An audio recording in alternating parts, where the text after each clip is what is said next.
Welcome to BCB Live. Yes, we are that safest station in the nation.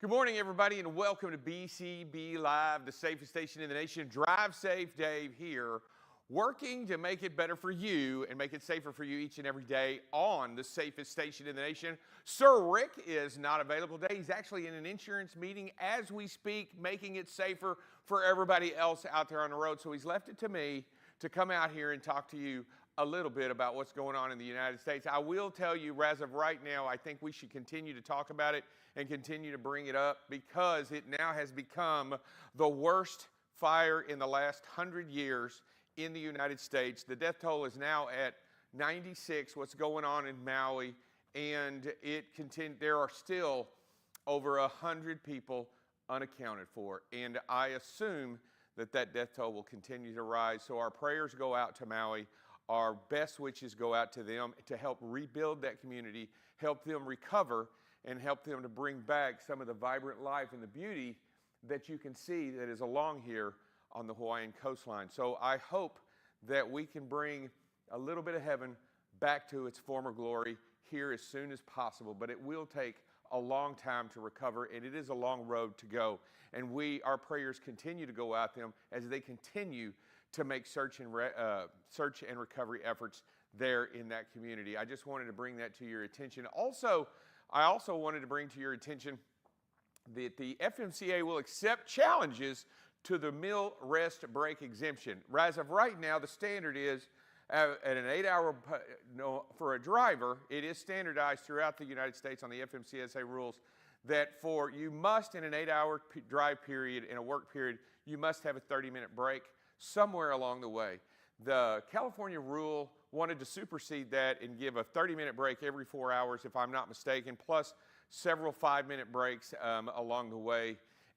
But the problem with that is, and the things that I see, is that you should keep it straight and set all the way across for everybody, especially when it comes to federal motor carrier rules. Those should be standardized across the country for everybody that enters in and also enters out of California, and also in, I believe, Oregon and Washington wanted to utilize the same rule. But they are going to have challenges to the rule. They've been turned down once, but they will accept challenges, and those challenges must be in, I believe, by November 6th. So we're going to continue to follow this. I don't agree to this, but it is what it is. That is my opinion. But California is going to try once again to impose their rules to everyone that enters their state. All right, here we go.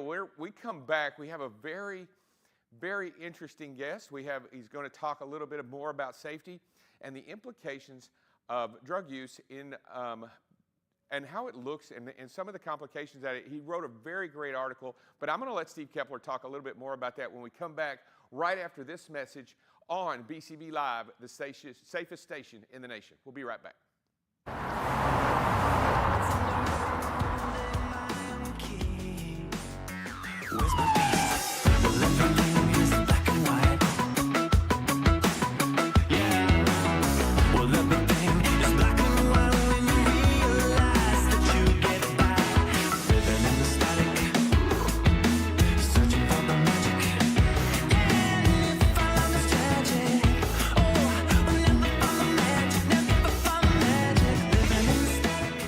I want to thank you for being on BCB Live. Thanks, Andy. Appreciate you. Hey, appreciate you, Andy. Have a good one, buddy. Thank you for joining BCB Live. I want to thank each and every one. Hey, thank you for taking time to join BCB Live. I want to thank you for coming on and shedding light. Thank you so much. Loved having you on here. Woo! Great job, Clara. Thank you so much for joining us. All right, and welcome back to BCB Live, the safest station in the nation. Drive Safe Dave here along with Steve Kepler. How you doing, Steve? Doing great, Dave. Thanks for having me on today. All right, and you are co-director of Scopolitas Transportation and Consulting. Please tell us what that is. We're a consulting group that helps a lot of organizations, trucking companies, suppliers, insurers, with being safe and compliant with the regulations, do a lot of training, a lot of outreach, a lot of speaking across the country. Really, our goal is to help support the industry that we love so much. You know, Steve, I'll tell you what, the reason I've got you on and the reason you're on the show today is that you wrote a very interesting article, and the name of it was Mary Jane Can't Drive for Me. And that it was published, I believe, in July 27th. You want to tell us a little bit about that article and what it means and why you wrote it? Well, there's been a lot of focus of late across the country with marijuana and legalization, both for medical purposes and recreational purposes. And the focus really has been on how much it's good, it's waving across the country, if you will. And from our perspective, we wrote it's about safety, and it impairs drivers. And so we wanted to raise more awareness and attention on this issue to address some of the confusion that's out there. And there is differing approaches in the states and at the federal level, and really not just focus it on the trucking industry, but the driving population on the whole, because as we know, a lot of four-wheelers cause crashes with truck drivers. So it's really about awareness and paying attention to things we need to do to help ensure safety on the highways. You know, we've all been pretty much aware of, drinking and driving. It's been a very real campaign going on for years, and it's a much reality with Mothers Against Drunk Driving and the different organizations that go out and fight against drinking and driving, which continues to be a severe problem out there on the road. But I think, and don't you agree, and I read your article and I loved your article, but here we're sending mixed messages across the country, aren't we, about marijuana, and you briefly touched on that, but about marijuana usage on the state level, and even though it's not allowed federally, we're starting to see it being not only in recreational use and medicinal purposes, but what we're doing, I truly believe, we're not only sending mixed signals, but what it's doing, it's also increasing the number of positivity rates in your analysis tests for drivers out there on the road today. Isn't that correct? No doubt. So, in 2020, it's the Drug and Alcohol Clearinghouse, which was stood up by FMCSA in 2020. So it's been with us for about 3 years. That first year, there were about 29,000 positive tests for marijuana. That rose to over 40,000 in 2022. So certainly we've seen an increase in positivity rates. And there's some challenges there because, because of all the wave of state laws changing out there with recreational use, there's lots of products that are out there. It's not just smoking marijuana. There's CBD oils. There's all kinds of different things that really are unregulated. And so even the consumer that buys these products, even though it may say it has a certain amount of THC concentration, that may or may not be true. So part of the challenge is people may not know what they're taking and know how it impacts on them. And there's really a lack of research because of the laws have been restricted for many years. And by that, I mean, you're not allowing for medical use. So we're just having changes recently to allow for state law use. We need more research in this area to fully understand the scope of the problem. But secondarily, the larger issue is testing protocols, how we're testing for it. And that's probably the bigger challenge we dealing with today. When you speak of testing challenges, what are some of those challenges?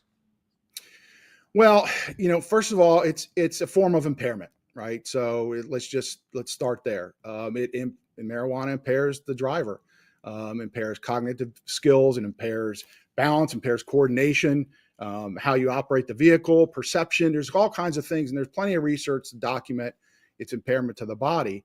And so, for a long, since alcohol has been it's very regulated, been so for decades. We've had field sobriety testing. There's testing devices in the field. We have lots of court, lots of actions on this, lots of research. But with marijuana, we don't really have. There's really two ways to test for impairment. There's behavior-based testing, and there's biology-based testing. And right now with marijuana and drug use in general, in both of those testing protocols, there's not conclusive evidence as to what the best way to test is for lots of different reasons. And so part of it is, we really don't have a good handle for what's happening in the field to take corrective action to address it. Look, first of all, I want to state that here in and of itself, an impaired driver is a dangerous driver no matter what. And we're all about being 100%. Even a sick driver is not 100%. Even a tired driver is not 100%. And any opportunity to not drive the vehicle when you are impaired, you need to make the best decision possible always, because it's hard enough to drive these trucks at 100%, right? I mean, the dangers in and of themselves, Steve, are incredible, and to have anything take away from that 100% leaves you vulnerable. Correct? Dave, you're exactly right. I mean, look at distraction, right? So when you are driving a vehicle, you need to be 100% focused on that task, because that's your primary responsibility. And so distraction is a form of impairment. It's impairing your ability to know what's going on around you, right? You don't have situational awareness. Same thing here with marijuana and drugs. Even over-the-counter medications can impair you. So it's really important that as drivers and as fleets, you do your best to understand what these things do and how they impact on your driving ability, and focus on that primary task of driving the vehicle. So period. That's it. Yeah, and I'll tell you, we have to stand firm in our belief. And I think I got from the article more than anything else, we have to actually stand firm in our belief that no matter what decision we make going forward, we have to believe that any impairment should not be allowed 100% with a driver behind the wheel, and that includes marijuana usage. Do you agree, Steve? I mean, I read from the article, you are 100% behind that idea. No, absolutely, Dave. I mean, as you know, one of the challenges that we constantly deal with in our industry is public perception of how the public views us. A lot of folks feel that, those large trucks are a danger out there, and frankly, we have a responsibility as an industry to stand above it all and be leaders and show the way on this, and be leaders and improve that culture, improve the public perception, and shout down to people that are doing things the wrong way, regardless of whether they're in our own industry or other operators. We have to lead on this. Absolutely, I agree 100%. I always joke around and say all truck drivers got an A on their driving test, and everybody else got a C out there in a four-wheeler. So the best they're ever going to be is average out there in a four-wheeler, right? And the drivers are going to always be driving under that A average. I'm going to tell you that as we look at it, and I've heard some of the naysayers and some of the pushbackers, they're saying, well, you know what, I can drink on Friday night and be sober on Monday.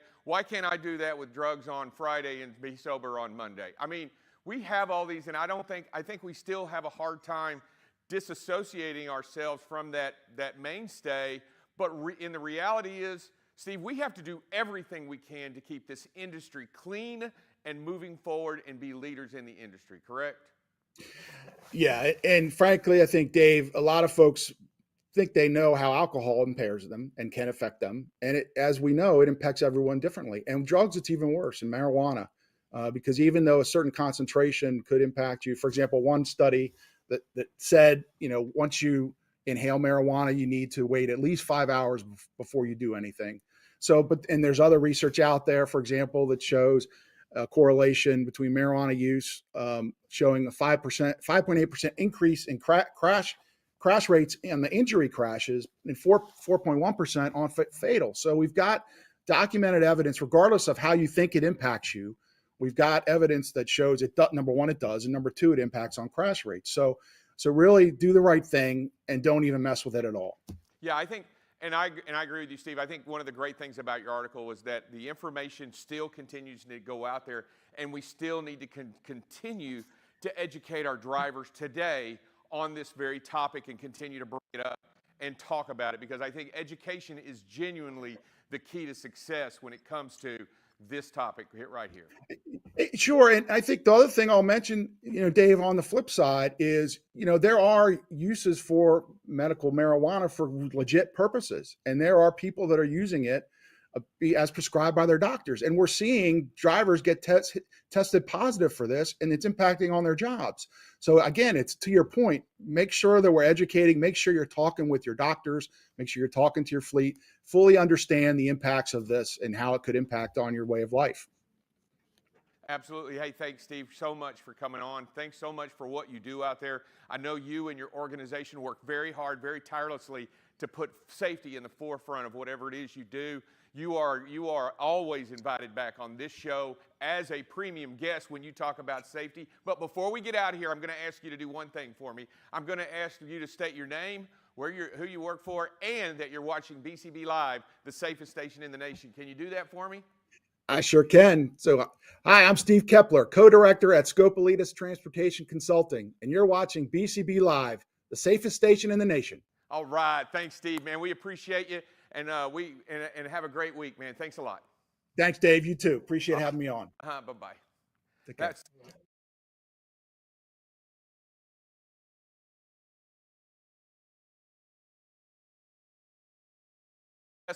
Not much going on. You are going to have thunderstorms in the north around Chicago, all the way pushing east as they open up into the New England states. Make sure you're paying attention to what's going on. I will tell you, yes, and yes, it is going to be hot here in the south, hot out west. It isn't. We are going to have a small break on tomorrow here in the Dallas-Fort Worth area, but here in the south, we're going to have a small break of 95 degrees, but after that, it goes back up to 107. But we'll take a small break or do whatever we can. Anyway, continue to watch your weather. Continue to what you do out there on the road. We will see y'all tomorrow here on BCB Live, the safest station in the nation.